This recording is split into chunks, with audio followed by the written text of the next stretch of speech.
Hello and welcome to Lightspeed, where we discuss music and music production related topics. My name is Sunwarper. And I am Curtis. Thank you ever so much for joining us today. We are supported by our community over on Patreon, where we have additional podcasts, early access, and things like bloopers, a Twitter chat group where we talk about anything and everything. If you want to check it out and help support us and what we do, head over to patreon.com/audionautic. Yeah, it's a great little community that's building and growing every day. And we'd love to have you down there. We're all about helping each other out with ideas and problems in the studio, that kind of thing. So yeah, come down and say hi. Pledges start from as little as $2.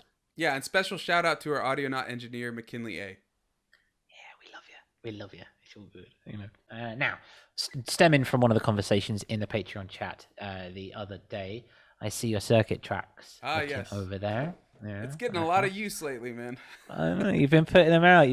How is the whole world of doorless jamming working for you? It's fun, man. I really like the aspect that as soon as you hit record and stuff, like that's it.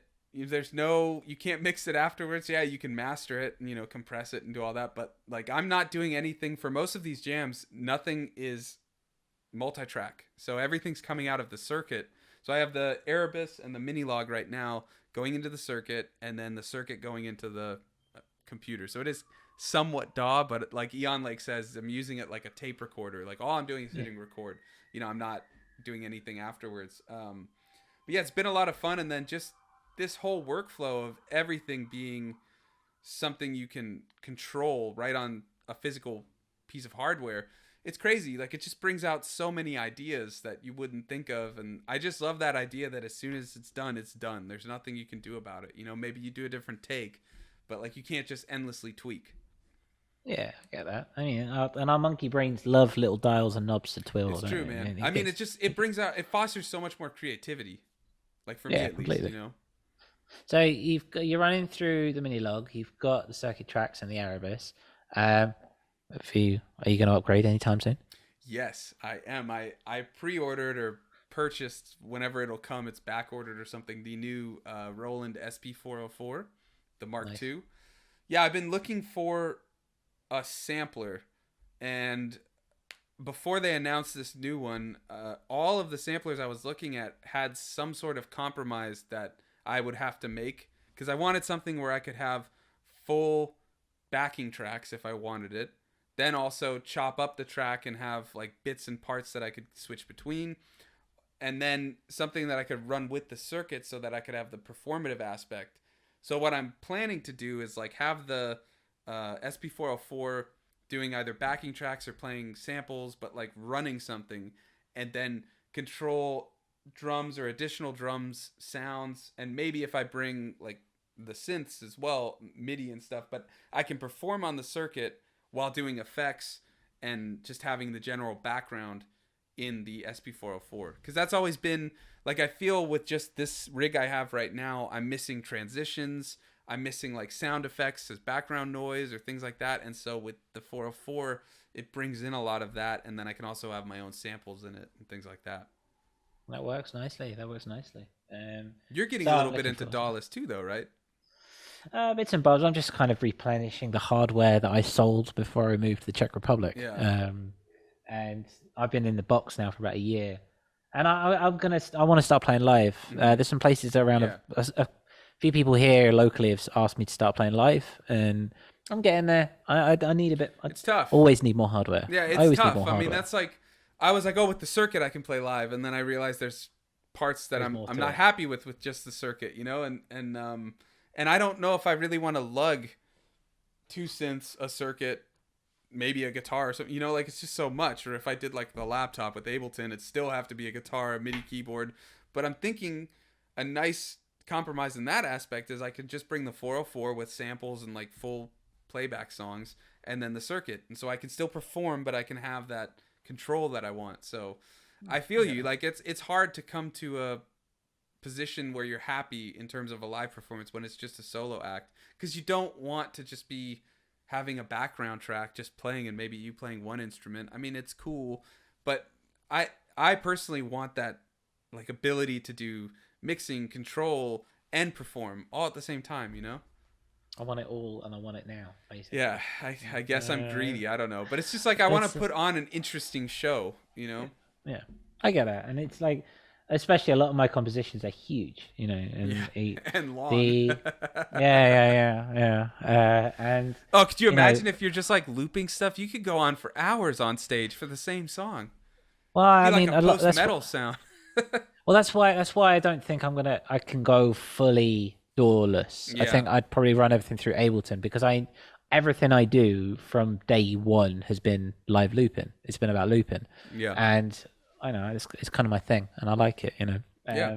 And I wouldn't be tweaking in Ableton because you can't, like, I'm only on a little laptop, you know, so it wouldn't be viable, and it wouldn't be very interesting to watch either. But the idea of having everything running through the Rubik's and then basically just having a live thing running round. Yeah. You can basically go in a circle. Like I say, you got your bass machine, you got your arpeggiator, I should have a pad synth, and I got the guitar. And then you can run that in, you can run around in circles and kind of cut things out and move things along. So we'll see. In the present moment, however, this week we're looking solely at the non-live stuff, and we're looking at post-release type stuff, I guess is what we'd call it, right? Yeah, exactly. So we're having a look at submitting to playlists on Spotify, and we're looking at submitting to playlisters on Twitter, that kind of thing. And we're using the model of our upcoming Winter Solstice compilation, Coalescent, which is at the time of release. This will be released on the 18th of December. This Lightspeed. Coalescent itself will be released on the 20th of December. And 21st Curtis of December. Did some stunning artwork. So do you mind just showing it? Well, yeah, let's do that, shall we? It's 14 tracks, and it's 14 tracks of absolute brilliance. So yeah, this is Coalescent. As you can see, that's the artwork for it, and it is up on our Bandcamp. At time of recording, we haven't actually launched the physical campaign. That's actually going up after this, but you can buy a limited run of CDs, assuming they haven't been sold out before now. And you can also buy it digitally for $10. 50% of proceeds for this will be going to the World Federation for Mental Health. We're raising money for them, and they're an NGO, and they look at bringing or highlighting educative aspects to governments and institutions around the world to tell people more about how to maintain a healthy mind, essentially, so we can all be a bit happier. Yeah, I think that's lovely. Yeah, I mean, there's a stigma that exists around mental health, and we just want to do our small part to bring awareness to it and help a group that's trying to bring awareness to it and make changes. Exactly. Yeah. So it's great, and we hope that you'll enjoy it, and I hope you can join us in supporting a wonderful cause. So yes. So my particular track, we're using this just because I haven't. Michael, you've already submitted yours. I've got a lot of submissions. I have Future Fade that's submitted, and then we've got Matthew from Curtis, which is just sitting there ready to be submitted. So he figured, what better way than to show it? Exactly. So here we are. This is the artist app for Spotify, which if you don't have, you can just go on. I think it's artist.spotify.com, link your account. I think you have to have a Spotify account that you link to, but it's free to make a Spotify account if you want to do that. You don't have to do the paid or anything. But then you just link it, and if that's something you want us to show you guys, let us know in the comments. We can always go over that. But so here is, once you have a track, there's a section on it that says you go to, it shows like music. Yeah, here we go. So if you go to music. One person listening now. Hello. There you go. Look at that. You're famous. Hi, Mum. So go up to that music header up at the top. Yeah, so it's actually here. So you've got your personal home. Yeah, so this is the home page. Okay, well, that's there. But if it's not there, what you can do is go to the music section and then go to upcoming. Okay, so upcoming here. And there it is. And then you can say pitch a song right there. But yeah, so, Curtis is right that usually it will be up on the homepage, but sometimes mine doesn't show it. So on this first page, obviously we've got picture song, and then we've got the canvas thing here. One thing that I've noticed before anything else is that Spotify will push songs that have canvases up before release ahead of others that don't. So if you've got a canvas, or it's just an 8-second little video that maybe from a music video, or Yeah, it's maybe a got to collage be or 9 something. by 16, right? Yeah, something The like that. vertical, not 16 by 9, but 9 It's by got 16. it's got to be portraits. It's got to be 1080 by 1920. Yeah.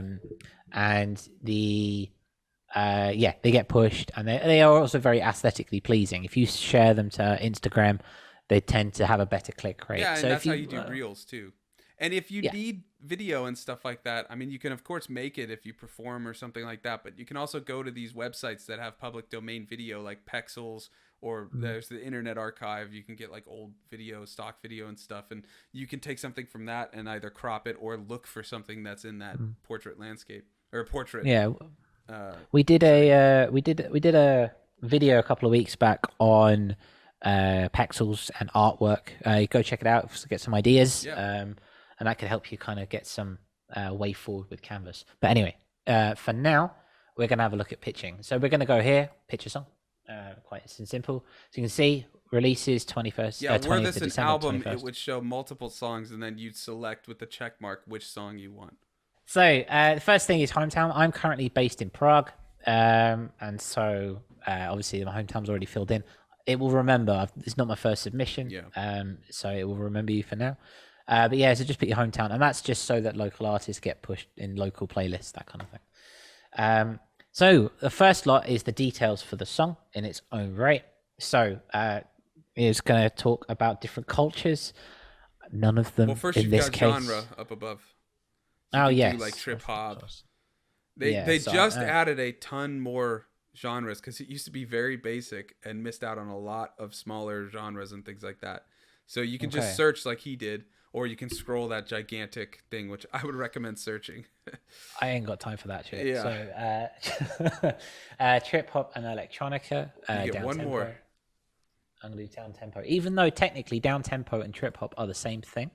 They're both there. More the merrier, right? If it's there, might as well click it. Well. So yeah, trip hop, electronica, and down tempo. That's what we're going to go for.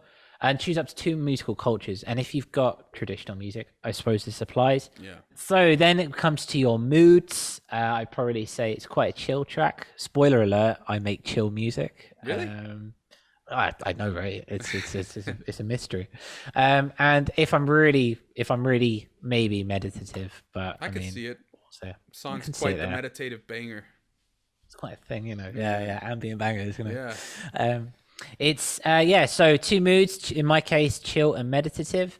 And try and stick to as close as possible to where it is, even if it's saying none of these, because if you find that you put it, say I put it in energetic, for example, and submitted, when it goes into yeah, exactly, it's not going to get to the right playlist. But even if it does get picked up on radar, people who like energetic music are going to see your down tempo track. They're going to just swipe past, or they're just going to hit next. And you're going to get not a shadow ban, but the algorithm's going to, people don't like this track, I'm not going to suggest it to other people. So try and keep it. So be honest and relevant to what your song actually is. Exactly. Be honest is a nice philosophy for life, really. I mean, it should extend to your. There's 2 philosophies for life: make it sound good, dude, and be honest. Coming to a t-shirt near you. Yeah. And a coffee mug. Exactly. Ooh, yeah, it's always nice. So, cool. Next is song styles, and I assume that's for you got Christmas, you got holidays, so more kind beats, of, because beats are its own holiday in its own right. Of course, yeah. I mean, you gotta have a beat holiday. Yeah, lo-fi beats to Christmas too. Exactly. In my case, none of these really apply. You could put experimental though. That's kind of a catch-all term. Okay, let's try that then. Let's try that. Experimental. I mean, experimental. Yeah, let's go with experimental. I mean, here's the thing: who defines what experimental is? It's so subjective, so it's got to work. I know. I mean, that's what you do. When I first started playing at 16 and didn't know how to play, you say experimental. I would call it experimental. Yep, exactly. I think we've all gone through that rite of passage. Next is instruments, and this is slightly easier. Depends on what you have, obviously. Obviously, for me, a heavy use of synthesizer and a heavy use of guitar, which I now can't see. There it is. I mean, you use And drum samples, right? And drums, so you could put yeah, samples, drum kit. where are we? Samples, drum Yeah, kit. drum There we kit's go. up Yeah, there. that's it. And I Too don't bad teach there's it. no I don't. sax. I know. I was thinking about it, but then I thought, you know what? There's enough awesome in the track. Yeah. If I don't want to give them too many. But yeah. So again, keeping it as loose as possible, but also being honest because you don't want to get swept away ever. And then finally at the bottom, a few checklists again, just to push it into different ones. It's not a cover. It's an original track. It's not a remix. It was recorded in my studio, and it's an instrumental track. I don't sing, and that's a good thing. But if there's samples, it's not an instrumental track though, too, right? That's a good question.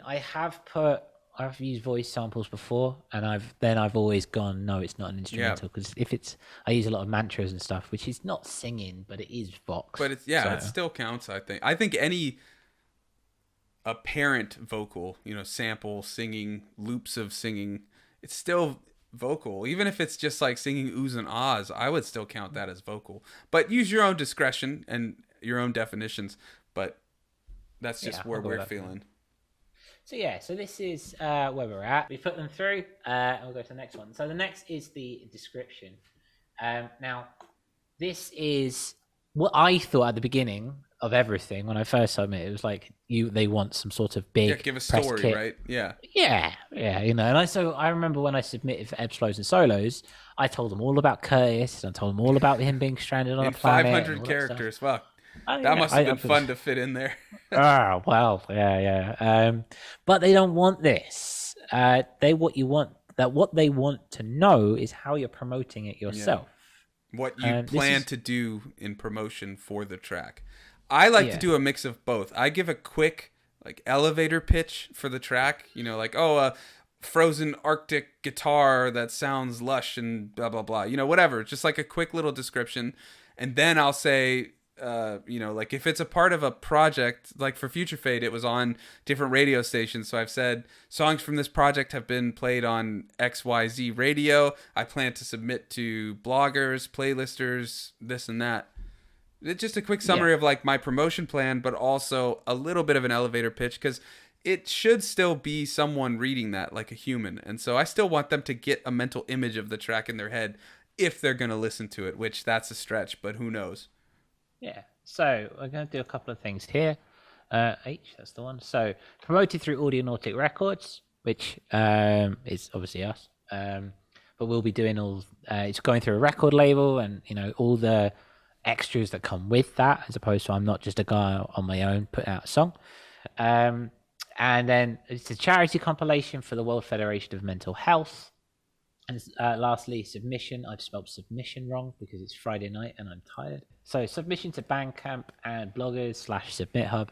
I might send I've got a couple of dollars sitting around in Submit Hub. For those that don't know, Submit Hub is a place where you can either do free submissions or paid submissions to a bunch of different playlisters. They even have labels, and I don't know if they have radio, but I think they have Instagram influencers and things of that sort. So you go on there and you can search for genre and look at the different playlists they have and submit and all that. So we'll put your description in. You don't have to fill the character, put it down. I always end mine with thanks for listening and a smiley face, because like I said, if it's a human reading it, I just want to have a little bit of human decency there and let them know hey, I appreciate that they took a moment. If they took a moment, who knows? Okay. But yeah. Okay, thanks for listening. You're awesome. Let's go with that. With the smiley face. That's crucial. Yeah, it's always got to be. That means it's human. Yeah, exactly. That humanizes it. Exactly. So, coming on down there, that's it. Apparently, Portland, the United States, is the most I've got so far. Well, you're Mr. Worldwide right now. So you got U.S., Russia, Great Britain, and U.S. again. Look at you, Mr. Worldwide. Well, that's the way it goes. Well, worldwide. Three of them in the United States, but yes. Okay, but it stretches between U.S. and Europe, so it's worldwide. Yeah, this is true. And yeah, so you'll notice how it's an interesting way to be. I'm not quite sure why this is here for now. I think it just shows where you are as what locations you're most listened to, because like you said, there are geo-based playlists, and local playlists and things like that. That's So fair. maybe it's just, I'm not sure, but I would think maybe it's just showing like where you have hubs of listens and where it could be placed in those smaller geo-based That could work. playlists. Yeah, Yeah. I'll take that. I'll take that. That could work. Let's move on for that one. And we're at the last bit, and this is just a review. Yeah. Let's check everything's there. Prog, trip hop, synthesizers, studio, promoted, where it's from, and then finally gonna come down to pitch. Oh wait, don't hit it yet. I just want to state that one of the benefits, even if you have a very experimental release or something that won't get on a playlist or something like that, like it says right there by his mouse, you will get on release radar for your followers just by pitching a week or more before its release. So even if you only have a week. Now, I do know that Spotify, they say that, and the gurus who tell you how to submit to Spotify will tell you 2 to 3 months for a playlist submission is the way to go before release, 2 to 3 months before release. But even if you're running short on time, even if you have 8 days, and I think even 7 days technically, make the pitch, because if you have any amount of followers on Spotify, it will get on their release radar. And if anybody listens to their release radar, they may listen to your song and know that, hey, Sunwarper, oh, Curtis has a new track out, or oh, blank has a new track out. And that snowballs as well. So the more times you get on the release radar, the more people that listen to you on the release radar, the more times you pick up on the radio after other people's release radar, and then you get onto more people follow you and blah blah. And it keeps snowballing. And there's also another section, if you go like on the homepage when you open Spotify on your phone, like on an iPhone or something, sometimes it will show a little box that's like, Sunwarper released this song, and it shows it, and you can just hit play right there. And I think that also has to do with you submitting on this. So it's just something good to do. It takes just a couple minutes, and if you don't even want to fill out a description, don't. Just get it pitched so that it can get on those added benefits. Exactly. So we're just going to hit pitch in the bottom. And that's it. Thanks for your pitch. You can now pitch other release songs after this one goes live. Yeah. So you can only pitch one at a time per release, and you can't pitch another one before your previous one has been released. Yeah, even if it's a different release, you can't pitch it until that is out of the queue. Now, I know there is a way to pitch now to Amazon Music, and if you guys want to hear us talk about that, let us know, and we'll do a separate episode. But the one difference I've seen in pitching with Amazon Music is you can release, or you can pitch multiple releases all at once. You just can't pitch the same release. Or like I had Arctic Horizon come out, and then also the Future Fate album is in the queue, but it wouldn't let me pitch a song from Future Fate and a Arctic Horizon because it's the same release technically to them. But like I have Hearth from the compilation and the Future Fate stuff, and I was able to submit both. And the other cool thing about Amazon Music's playlist submission is that you can do it 14 days after release. That's really so up to 14 days after the song's released, you can still pitch it to the Amazon Music playlist. Well, that works nicely. Maybe that's something we can explore in general, the idea of other streaming services. Yeah. I know Tidal are making a bit of waves at the moment. No pun intended, right? Yeah. They're doing something, and then there are other ones popping up here and there. So maybe there's something to talk about in a future episode. But in the interim, let's talk about non-editorial playlists and how to look for those playlisters and submit to them. So do you have any strategies you like to employ? I like to be nice. That's a big one. Yeah. Be honest, be nice, right? Be honest, be nice. I don't know. It's a very, I find it a very awkward, I did at the beginning at least. I found it a very awkward thing. I found a playlisters on Twitter or on Instagram, and then you kind of reach out to them and say, hey, I've got a new track, I'd love you to have a listen to it, that kind of thing. And you're instantly going in with someone and saying, hey, I've done something, give me your service. Yeah, I know it feels a little awkward, but they're always looking for music. That's something to kind of allay your concerns, is that they're always looking for music because they always need to keep it refreshed. And so if you're just nice, and you can even interact with them first, like just message them and be like, I love your music, or I love your playlist, just build a relationship first, and maybe a couple weeks later then let them know or something, or just be upfront and be like, look, I found your playlist because you had so-and-so on it, and my music might fit. This might fit. I hope you like it. Thanks for listening. Yeah. I'm a big believer in maintaining that relationship, even if you aren't releasing anything. I haven't released much this year, but nonetheless, I've made it a point to keep in touch with the various playlists to whom I submit, and just once a week or once every 2 weeks, just say, hey, how's it going? How's the family? That kind of thing. It's nice, and I've genuinely built relationships and connections with these people beyond that. They you don't do it just for the the desire to get on a playlist later. You just build a network and build friendships. Yeah, and it helps you on the way. Yeah. There is no playlist that is too big or too small. Yeah, definitely. There's always a listenership, and you never know who's going to be listening. You could have a playlist with all right. So what my playlist, Stellar Surfing, is no one. It's 40 people that listen, or 40 people that follow, but there are things that you never know who's going to be listening. There are active listeners. You never know who's going to listen, and it could be the person who absolutely adores what you do. So don't be. There's no playlist too small. Yeah, and now there's also if you're a little anxious or feel awkward about just directly messaging people to start the relationship or something, there's a few websites you can check out. There's things like Soundplate, SOUNDPLATE, and that's one of them. And you just have to connect your Spotify, and then because it makes you follow every playlist you submit to, which is cool. That's okay. But then there's really no contact. You don't even put a description. You just submit. You listen to the playlist. It gives some percentages and types of sounds that are on it. But listen to the playlist. Make sure, be respectful of the playlister. Listen to it, and then if you feel it fits, just send it. And if they approve it, it sends an email to you, and they'll send a message, and then they'll put their links, and you can then message them, and there's your in to start networking with them. You can say, hi, hey, what's up? I love this playlist, and make sure you share any playlist you get on. Share it to your socials. That's just a big nice thank you, and it looks good. Yeah. And then there's daily playlists, which I haven't checked out yet, but I've heard pretty good things about daily playlists. There's Noise of Dreams, which might be invite only now or something, but that's a really cool website. Yeah, I think there's more, but those are the ones, that are coming to the top of my head. Josh, do you have any other websites you go on? No, you got them all there.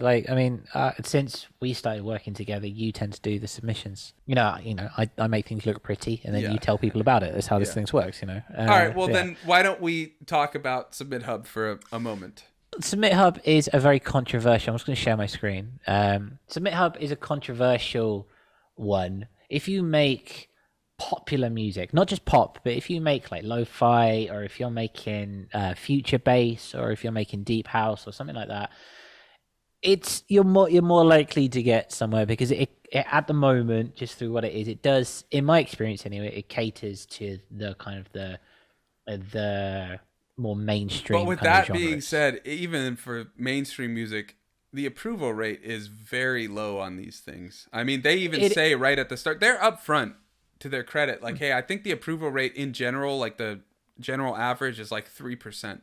I mean, it's very low, and that's because curators have a sound that they're specifically looking for, and no one else has that same opinion because it's the one they crafted themselves. But I mean, there are some flip sides to it, as ever. I mean, you can see I haven't used it in a while because, like I say, you take care of a lot of my submissions these days.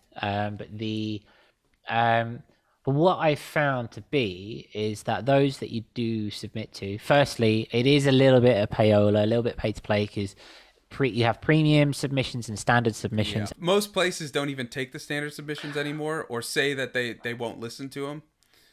Well, maybe. I will say, though, that I actually struck up a relationship with Henrik Lauk firstly through Submit Hub, and that was a standard submission. I think it was for Mine Inspectors. No, it was way back. I can't remember what it was now. But I found him through Submit Hub, and then I ended up chatting to him, and now we're now on Facebook, and we chat every so often, and that kind of thing. And in the same way that you build relationships with people, he's a cool bloke, and that kind of thing. That I wouldn't say that's typical, though. No, it's not. And like I said, a lot of them don't even, especially now. When I go on it, nobody takes standard submissions, or if they do, they just never listen to it. I'm not saying do the premium. I don't know if it's worth it. And the other thing I find with a lot of these Submit Hub ones are it's kind of empty plays because you get a lot of plays, you don't get follows, you don't get repeat listeners. Like it's something to consider, especially if you're starting to drop money on it. There's better avenues, personally, I feel, to do before Submit Hub. If you're trying to get good numbers on Spotify, you know, or something like that, it's cool to check out. And it is, if you get on a big playlist, I mean, you're still getting streams, which is good in the end. I think the conclusion we can draw here, if you're just starting out and you want to get a good kind of grasp for what's going on in your particular niche, then go for it. As we keep saying, as we've said, it's not a place for you to rely on a wholeheartedly percent. The best way of doing this, again, relationships, bloggers, you know, actual relationships with people who you speak to, and that takes time. You know, that takes time and that takes effort. There's no shortcut, unfortunately. No, there's no shortcut. So exactly. So yeah, is there any that we've missed? Let us know in the comments. Is there anything that you want to know more about? We'd love to know. We make these broadcasts for you guys, so if there's anything that we're missing, let us know, and we can hop to. But that is how you'd submit to playlisters and to bloggers. Yeah. So to the audience, I would like to ask, do you guys submit to playlists? And if so, do you use the ones we've talked about? Do you use any different ones? Yeah, we want to hear from you guys. If there's anything, do you like submitting to playlists? You know, do you find it worth it? Let us know. Yeah. We'll love you and leave you for now. Thank you ever so much for joining. And we'll see you next time. Yeah, and in the interim, we've got the radio, which is now by the Billows Burn Bright. We have brought Billows on and his ambient music for ambient people, which is a great radio show, and so we're so happy to have it on. It's every other Sunday at 11 a.m., right? It's 11 a.m. your time. Pacific, yeah. 7 p.m. GMT. Yeah, so if you want to come head out, we're always in the chat. Check it out. You know, we'd love to have you. It's a lot of fun, and we're so stoked to have Billows with us. And then we've also got our monthly Starstream podcast over on Patreon. Those are a lot of fun, and we put clips up if you want to check it out over on YouTube. And that's it. Well, thanks for listening. Yeah, we'll see you next time. Bye-bye.